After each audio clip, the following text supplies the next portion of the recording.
Hello guys, good morning. Welcome to my vlog. This is Lady420. For today's video is magagata tayo ng tilapia. Namalengke tayo guys. Ano yung tilapia natin guys. Yan. Nagataan natin yan guys. Ayan yung ingredients niya. Pechay, sili, luya, sibuyas, tsaka bawang, paminta, and then yung sigata. Tara sa gulayan, tignan natin kung may talong guys.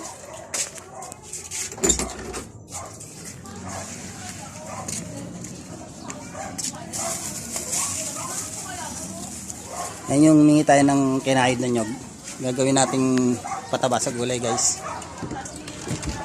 Sa talong lalagay natin para maging masagana yung talong guys.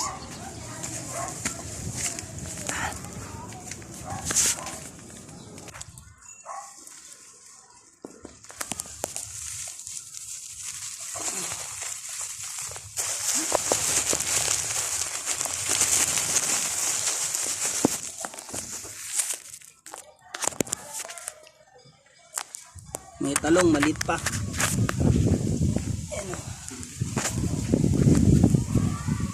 Hindi pa pwede guys. Yan na natin ang pataba.